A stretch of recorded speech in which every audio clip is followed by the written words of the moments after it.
আসসালামু আলাইকুম।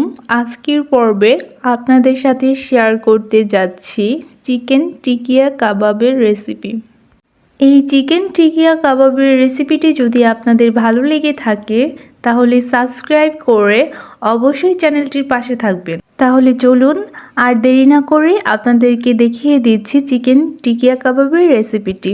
চিকেন টিকিয়া কাবাব বানানোর জন্য প্রথমে আমি ছোট এক বাটি বুটের ডাল নিয়েছি, তার সাথে নিয়েছি মুরগির হাড় ছাড়া 4 টুকরো মাংস। আপনারা চাইলে মুরগির মাংসের পিসগুলো আরও ছোট ছোট করে নিতে পারেন। বুটের ডাল ও মাংস সিদ্ধ হওয়ার জন্য আমি এখানে পানি দিয়ে দিচ্ছি। এবার সামান্য পরিমাণ নুন দিয়ে দিচ্ছি। পানির পরিমাণ বেশি বাড়িয়ে বা কমিয়ে দিবেন না, ঠিক যতটুকু সিদ্ধ হওয়ার জন্য প্রয়োজন ততটুকুই দিবেন। বুটের ডাল ও মাংসগুলো যখন মিডিয়াম সিদ্ধ হয়ে পানিটি কমে আসবে তখন এর ভিতরে একে একে মশলাগুলো অ্যাড করে দিব। আমি প্রথমেই দিয়ে দিচ্ছি পেঁয়াজ কুচি ও পেঁয়াজ বাটা, আদা বাটা, রসুন বাটা, হলুদের গুঁড়ো, মরিচের গুঁড়ো, জিরের গুঁড়ো ও 2টো করে এলাচ, লবঙ্গ, দারচিনি, তেজপাতা নিয়েছি আর সামান্য তেল। এবার সবগুলো উপকরণ ভালোভাবে নাড়তে হবে। এই সময় চুলোর আঁচটি মিডিয়াম করে রাখবেন। আমি চিকেনগুলো ও বুটের ডাল প্রথমে সিদ্ধ করার সময় মশলাগুলো ইউজ করিনি। যদি প্রথমেই মশলাগুলো দিয়ে দিতাম তাহলে কড়াইয়ের গায়ে অর্ধেকটা লেগে থাকতো, তাই আমি পানিটি কমে যাওয়ার পরে মশলাগুলো দিয়েছি। এবার ঢাকনা দিয়ে ঢেকে 5 থেকে 7 মিনিটের জন্য রেখে দেব, যাতে চিকেন ও বুটের ডালগুলো ভালোভাবে সিদ্ধ হতে পারে। বুটের ডাল ও চিকেনগুলো 90% সিদ্ধ হয়ে গিয়েছে। এবার এভাবে কিছুক্ষণ নাড়তে হবে। আমি খুন্তির সাহায্যে চিকেনগুলোকে ছোট ছোট টুকরো করে নিচ্ছি।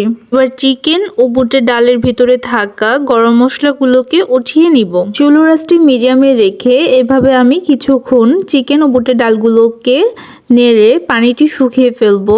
একেবারে শুকিয়ে ফেলবেন না, চিকেন ও বুটের ডালটি হালকা ভিজে ভিজে রাখবেন। এ পর্যায়ে চিকেন ও বুটের ডাল নামিয়ে ঠান্ডা করে ব্লেন্ডারের সাহায্যে ব্লেন্ড করে নিয়েছি। ব্লেন্ড করে নেওয়া চিকেন ও ডালের মিশ্রণের ভিতরে দিয়ে দিচ্ছি পেঁয়াজ বাটা, আদা বাটা, রসুন বাটা, গরম মশলা বাটা, পেঁয়াজ কুচি।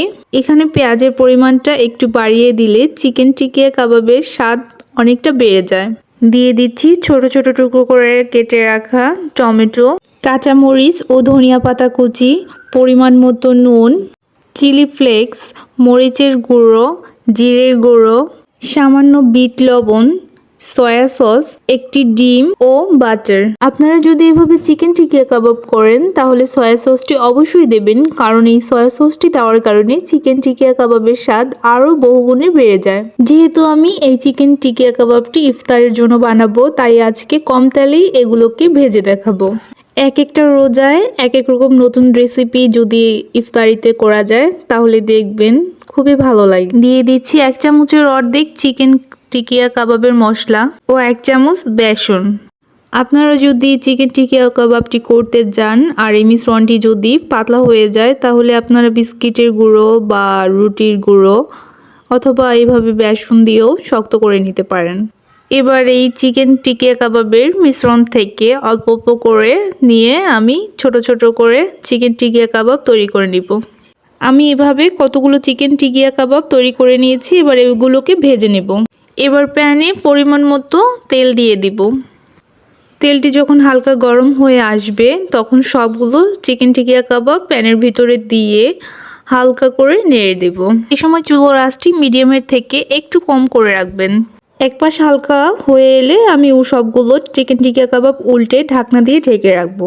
এভাবে 2 থেকে 3 মিনিট ঢাকনা দিয়ে ঢাকার পরে যখন ঢাকনাটি উঠিয়ে দেখবেন এক পিস ভালোভাবে হয়ে গেছে, তখন আরেক পিসও ভালো করে লালচে করে ভেজে নেবেন। চুলোর আঁচ বাড়িয়ে চিকেন টিকিয়া কাবাবগুলো ভাজবেন না, এতে বাইরে থেকে পুড়ে যাবে এবং ভিতরটা কাঁচা থাকবে। দেখুন চিকেন টিকিয়া কাবাবগুলোর কতটা সুন্দর কালার এসেছে। এবার এগুলোকে নামিয়ে শসা দিয়ে পরিবেশন করলাম। আপনারা আপনাদের পছন্দ মতো সালাদ বা সসের সাথে পরিবেশন করবেন। আজকের মতো এ পর্যন্তই। আল্লাহ হাফেজ।